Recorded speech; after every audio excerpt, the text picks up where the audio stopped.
Okay, welcome everyone. This was meant to be a Facebook Live event, but unfortunately, Facebook was not cooperating with us. So instead, you're just getting a recording. But hopefully this can be just as beneficial. I will start off by introducing myself. So my name is Jamila, and I guess I just finished first year as a medical student at Schulich School of Medicine in London, Ontario, as part of Western University. And we today are talking about Q&A for undergrad programs and course selection. So hopefully by the end of this next, 45 minutes or so, we can answer some of your questions and give you some advice if you are an undergraduate student or an incoming undergraduate student and are thinking about medicine in your future. So just a brief blurb about MD Consultants. It is a team of medical students and residents who can help you make sense of your various pre-med programs and courses available to undergrad students. And if you choose to work with us, your assigned consultant can help you choose the right path based on your desired medical school. So as I mentioned, my name's Jamila and I just finished first year of medical school. And I was not too long ago in your shoes in my undergrad degree. I went to the University of Guelph where I studied biomedical science, and I absolutely loved my experience at Guelph and would be happy to chat. And throughout this call, I'll talk a little bit more about that and why I chose Guelph.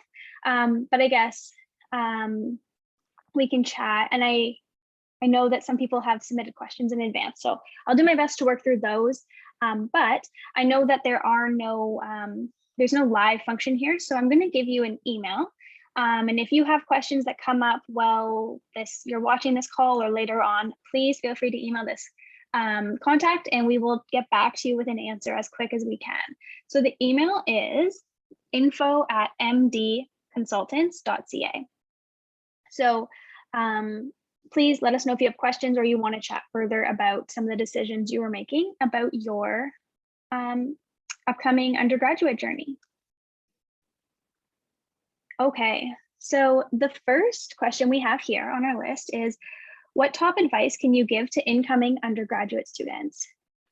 So if you are an incoming undergraduate student, first of all, huge congratulations. That's a major milestone and very exciting time. And so it's exciting to hear that you're already thinking about medical school in your future. So congratulations about that. I think what top advice I can give to you would be to have fun and enjoy your undergrad experience. I think, of course, undergraduate programs. Sorry, I couldn't hear what you said. My undergraduate programs can be stressful and there's going to be difficult times and difficult courses.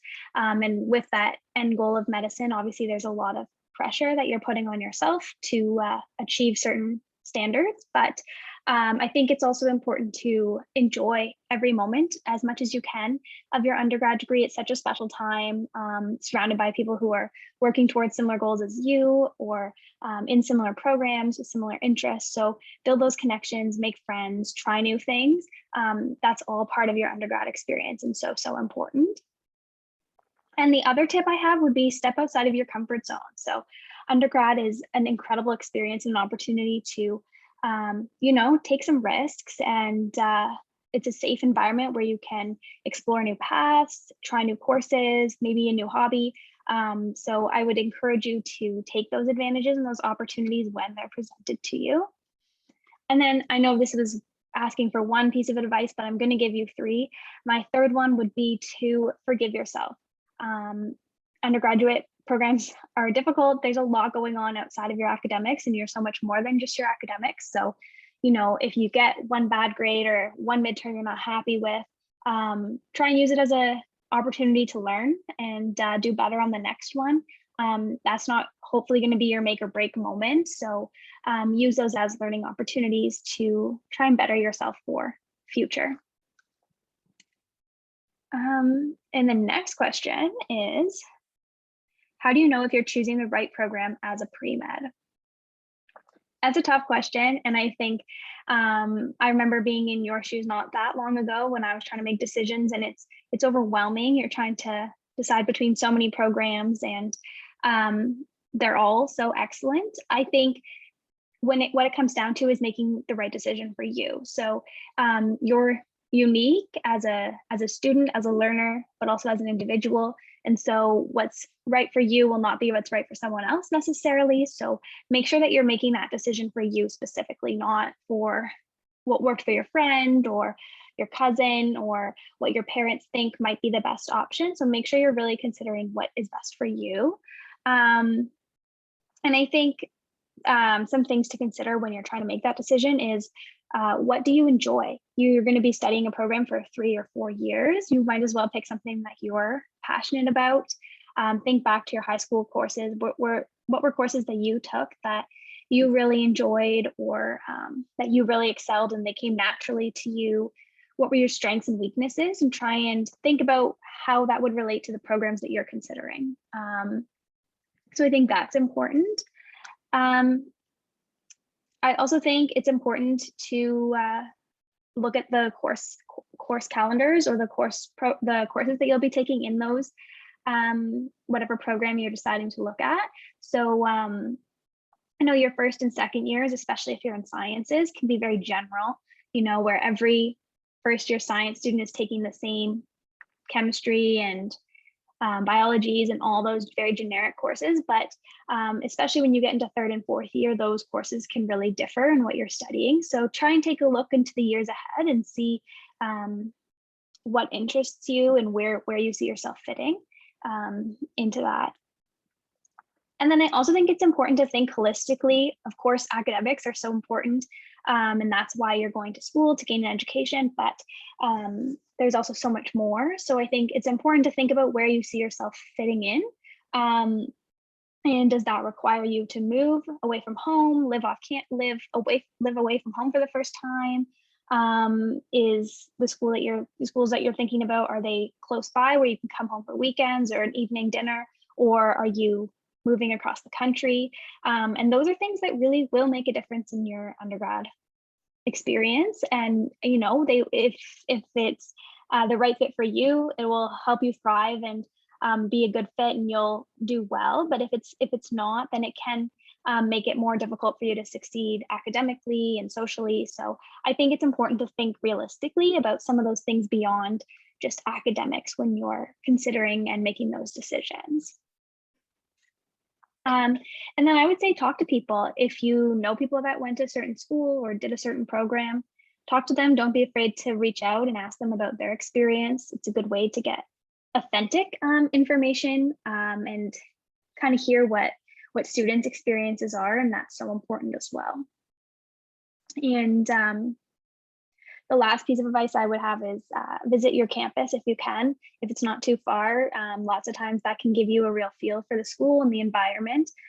For me, that was an absolute make or break thing. So when I was in grade 12, I visited a couple campuses, and I visited the University of Guelph. It wasn't on my list of originally like top choices, but as soon as I visited, I knew it was the right fit. It was small, it was homey, and it was absolutely the right decision for me at the time. And so I think that can a quick visit can be a great opportunity and way to see how you can feel if you would fit in on campus.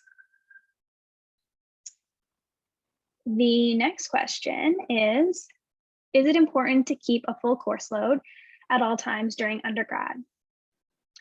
So this is difficult. I don't want to put a blanket statement on it because I think there's always rules to the exceptions, but I would say for the most part, as much as possible, yes. I think, well, one thing is to consider that in your university degree, some courses might be weighted differently. So just because you have maybe fewer courses in your schedule, you might still have a normal course load just based on how those courses are weighted. So just consider that when you're doing your course selection. But I do think it is important as much as possible. Some medical schools require you to have a full course load for a certain number of years or for the years that your GPA is being considered. Other medical schools offer, I guess, benefits if you did have a full course load. So for example, things like dropping your lowest grade or dropping your lowest course if you did keep that full course load. So there are benefits to doing that. I also think like it's important to recognize that there are going to be exceptions to that. So, you know, if you have extenuating circumstances, or you can, and lots of application processes for med school have opportunities where you can write an additional essay or comment and explain things. So if you weren't able to, for whatever reason, you might be able to explain that. But I would, as much as possible, try and keep a full course load. One thing to consider if you're thinking about dropping a course is the add drop date. So most universities have what's called the add drop date. I believe it's usually around 40 or so days into the course, but make sure you confirm that with your institution that you're at. And basically what this means is if you drop the course before that date, it doesn't appear on your transcript. So if you drop the course after that date, you are going to get an incomplete on your transcript for not completing the course, whereas otherwise it will just go unmarked. So just consider that if you are thinking of dropping a course, keep those dates in mind. Usually they fall after the first midterm, so you can kind of get a sense of the course and how it's going and how you might do in the course. So just things to keep in back your mind as you're making those decisions.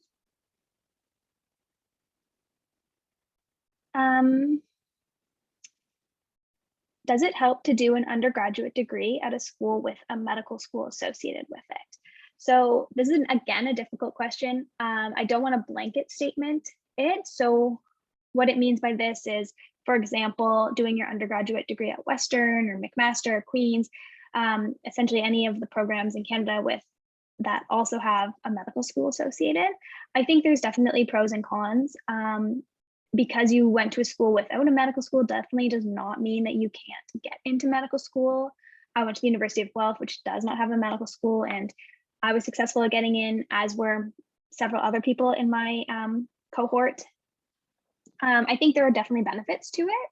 I know that, for instance, if you go to an undergraduate school associated with a medical school, then medical schools often have mentorship programs where you can be paired with a medical student and they can act as a mentor kind of throughout your undergrad process. That's not to say that if you go to a school that doesn't have a med school associated with it, you can't have that opportunity. I think you just have to seek it out a little bit more yourself, as opposed to it being maybe so advertised to you. I also think that if you're at a school with medical school associated, they often have higher number of applicants applying and therefore run additional programs. So things like interview prep, maybe like application supports, things like that are sometimes more frequent at schools with med schools associated with them. But that's not to say you don't get that opportunity at other schools again. You just have to kind of seek it out maybe a little bit more yourself.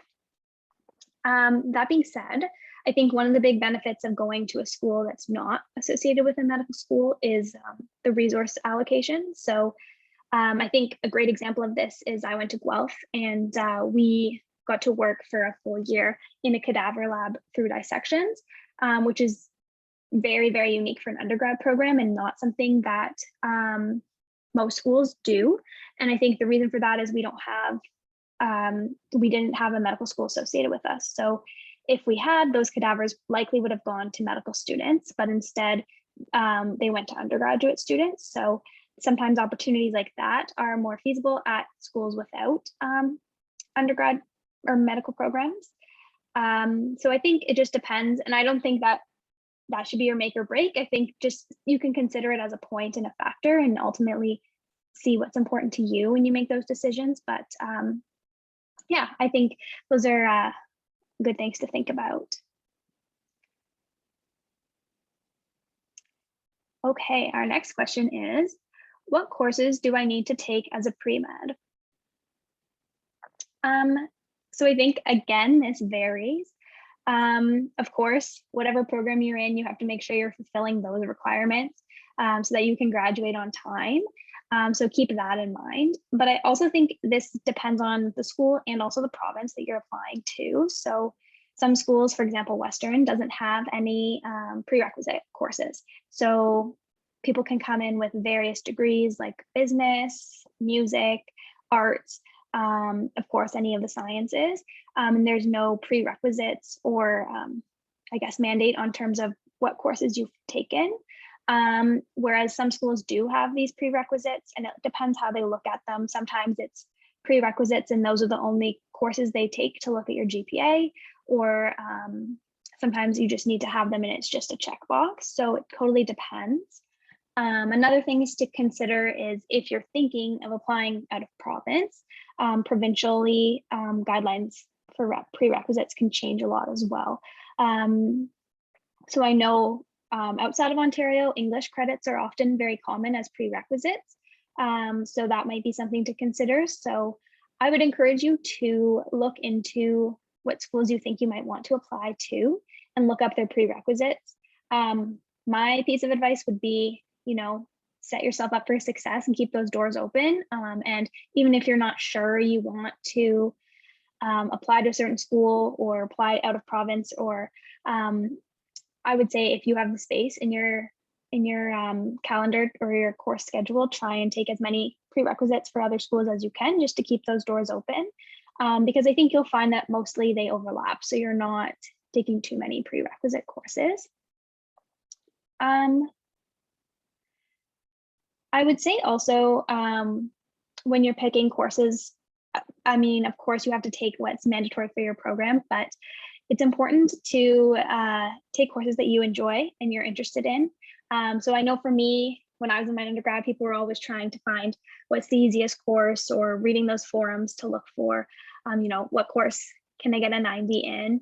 And what I found actually was that it was less so which courses were bird courses and more so which courses I was interested in. If I was interested in a subject, it was a lot easier to do well in the subject versus even if people said it was traditionally easier, sometimes it's still difficult to do well if you're not interested in it. So take courses that you're interested in, and I think you'll find that you generally do a little bit better. And I just want to make one note. Even if it's not prerequisite courses, if you're in a program that's not science heavy, so maybe you're in a business or an arts degree, that's great. And I think that shows diversity and interest outside of the sciences, which is awesome. But one thing to consider is that you will likely need to write the MCAT at some point, which covers obviously a lot of sciences and science topics. And further, even when you get into medical school, they're going to expect that you have a certain level of foundational medical, or not medical, but science knowledge. And so if you are in a non-science program or considering a non-science program, I would encourage you to maybe take courses as electives for science courses, or make sure you're studying on the side or something, just to make sure that you're setting yourself up for success, both with the MCAT, and then when you do eventually get in, you want to have that kind of foundational knowledge. So whether you're minoring in a science or you're just taking the electives that you need to kind of keep that base knowledge, would be probably a good recommendation.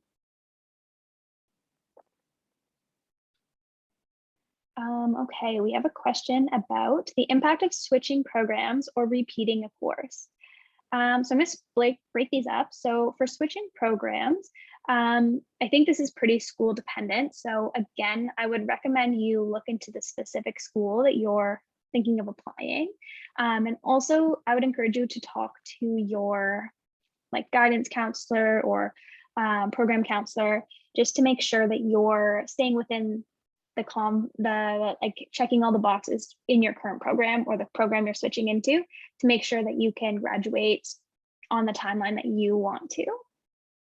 But again, I would say, things happen, or maybe you have different interests than you've originally thought. And so I think it's important to make yourself happy and make sure that you're setting yourself up for success. And if that means changing programs, definitely go for it. It's not going to be the make or break. People definitely get into medical school by changing programs. So don't let that stop you, but just make sure that you're checking in with your own program counselor and then the prerequisites for the school to make sure you're checking all those boxes. And then as far as repeat courses go, again, this very much depends on your school that you're applying to. So some schools will just take your repeated course as a new mark. Others might average it in or consider it just a regular course. So I would say just look into each school that you're applying to check how that would impact your GPA, if it does. And then the other thing I would say is, again, consider that add drop date, because if you are repeating a course, it likely means that it didn't go so well the first time. And so if you can drop a course before that drop date and then therefore not have that mark show up on your transcript, I think that would probably be helpful in trying to keep that GPA up. And something some students do occasionally is take difficult courses, so courses that they know are going to be challenging for them or that traditionally have been difficult for other students. Some students might take those in the summer because often those courses are not contributing to your GPA in the same way that your fall and winter semesters are. So just things to think about. I never did that, so I'm not a great person to speak to that, but I know that that's a strategy that some students do to keep their GPA up while taking difficult courses. What are some of the best courses to take? Again, I think it's so broad. I think take courses that you're interested in. Like I said, I would guess you would do much better in those courses, even if they're a little bit harder than the courses that are traditionally considered bird courses, because if you're interested in it, it just comes a lot easier and you're willing to put the time in. And know your strengths and weaknesses. You know, if there's a course, if you're not strong at writing essays and there's a course that's heavily based on essay writing, then maybe, and you don't have to take it, then maybe consider looking for something else or alternative option. So just play off your own strengths and do your best to find courses that reflect those. Like I said, make sure you're following and tracking what prerequisites you need for various programs that you're considering applying to. So work those into your course calendars if you can. And then something that I would consider, and I don't know where everyone that's watching this is in their academic journey, but often when you get to third and fourth year, you might have the opportunity to do research courses, whether that's like a full year thesis or half a year thesis. And I think those are really beneficial. There's a lot of benefits to doing those. So, you know, it can give you a good taste of research, and maybe that's something that you become passionate about and you decide that you want to pursue further, or like work into your medical degree or your medical practice, which is something that a lot of people do. I also think it's a great opportunity to get some more individual face time with faculty members. So when you're applying to medical school, you'll need your reference letters. And as just a generic student that took a class with, you know, 300 other students, you're just going to get, unless you were very involved and went to office hours all the time, you're probably going to get a generic reference letter from that prof. But if you do research with them and they get to know you and you kind of get that one-on-one relationship, then you can get a stronger reference letter, which is important when you're applying to medical school. And then research also has benefits of, you know, you could get publications, conferences, presentations, things like that. So I think if research is of any interest to you, I would encourage you to look into doing a thesis project at some point in your undergraduate degree if your schedule allows, because it's a good opportunity to kind of help you scientifically develop, and also can always help your application a little bit of research.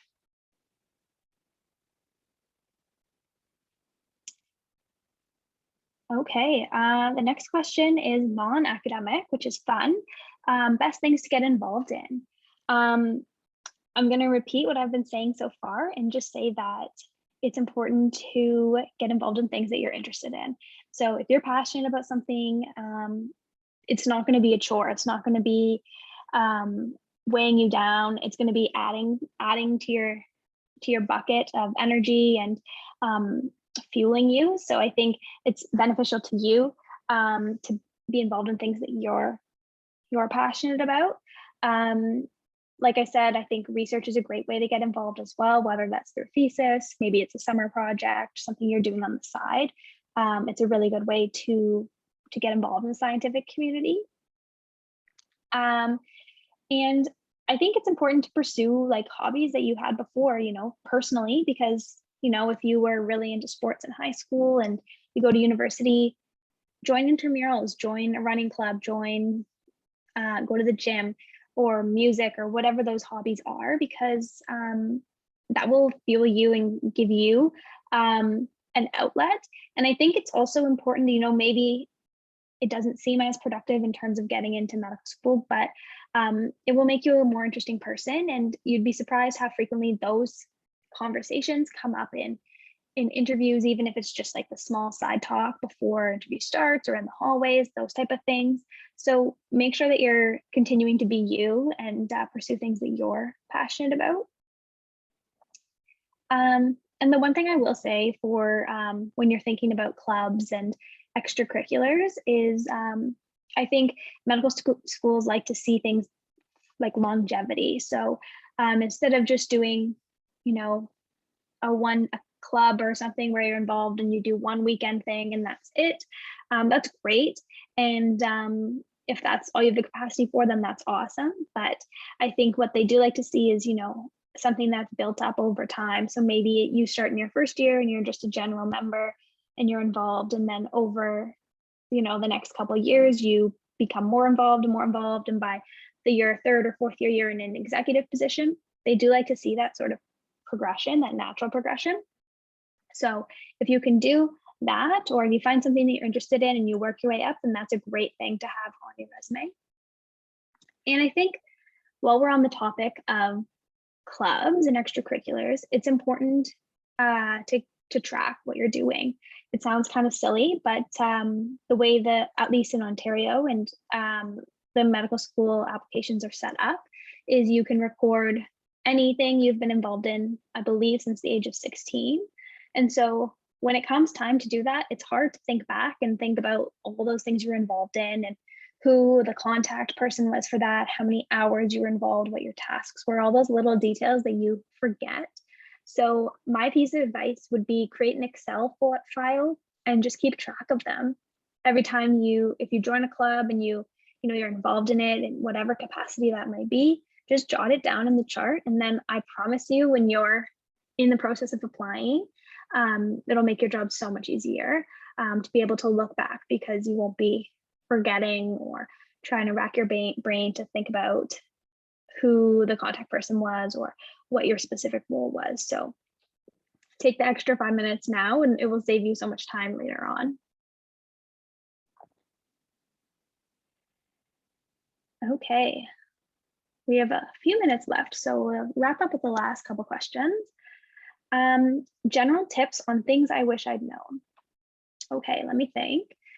I think the biggest thing would be to talk to your profs. I think, you go into first year and you're used to high school where you have small class sizes and you kind of know your teachers outside of the classroom a little bit more. Maybe they're your coach or you're like involved in band or whatever that is. Whereas in undergrad, they just seem like a prof. You don't see them outside of that role, and they're standing up at a podium in front of hundreds of people. So it's a little bit intimidating. But my advice would be honestly just to get to know them. So if you have questions, go to their office hours, talk to them before class or after class, send them an email, get to know them a little bit more.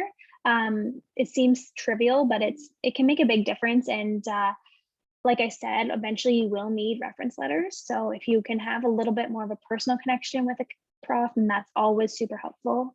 It can also be helpful in terms of getting research positions or things like that on campus. So I would say don't be shy about reaching out for help or questions, or even if you just thought something was interesting and you want to chat further, I would say just go for it.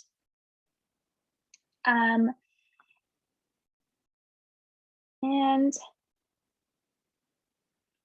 the last question, I'm just going to do a quick read through and make sure I haven't skipped any of these before I do the last question.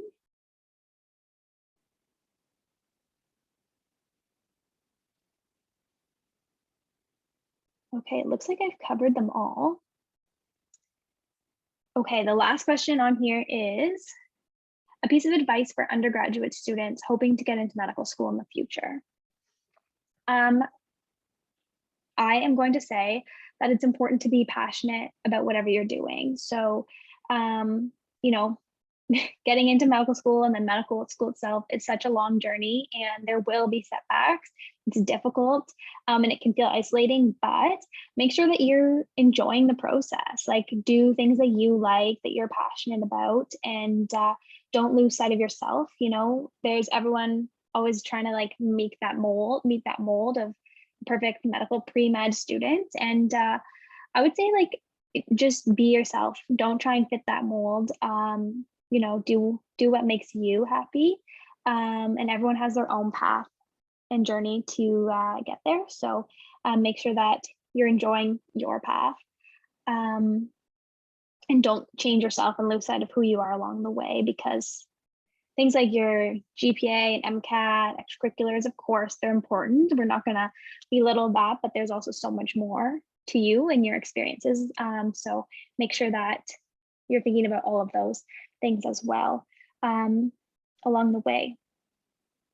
And with that, we are, let me see, I guess we have a few more minutes.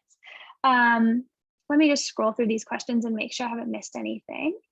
And I'm going to give you that email one more time so that if you have any questions or you wanted to chat with a consultant further or see what other options we have in terms of providing support and guidance for pre-medical students, please feel free to email this account. And the account is info@mdconsultants.ca. So if you have questions, please don't hesitate to reach out there. And like I said, I'm just going to do a quick skim to make sure I didn't miss anything.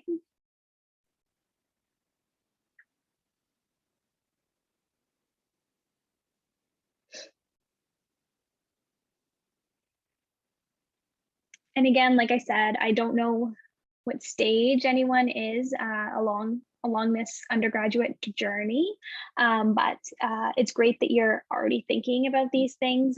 It's difficult when you're, you know, in third and fourth year, and then you start thinking about prerequisites or switching programs and things like that, where it can be difficult. It's definitely possible, but the earlier you start thinking about, you know, applying and setting yourself up for that success is definitely makes it easier for you in the long run. So congrats to you for being organized and I guess insightful.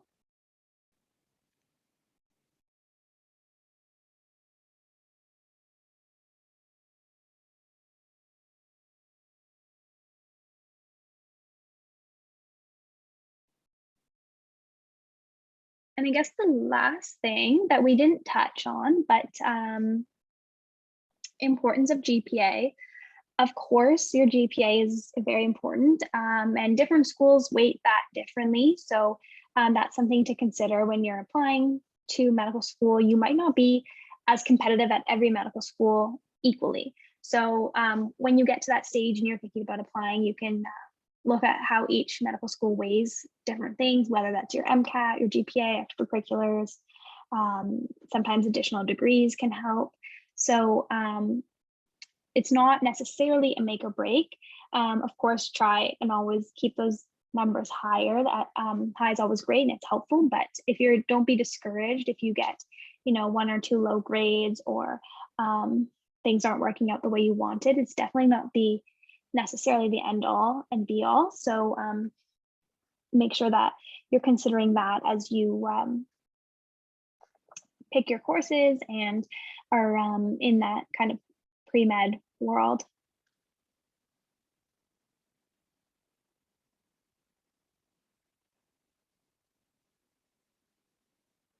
And with that, I think we'll wrap up because I can't see any more questions that we've missed. But feel free to comment on this video if things come up or you want to send us an email. That would be lovely. But I want to wish you all the best in your undergraduate and pre-med journey. And hopefully we can connect again soon.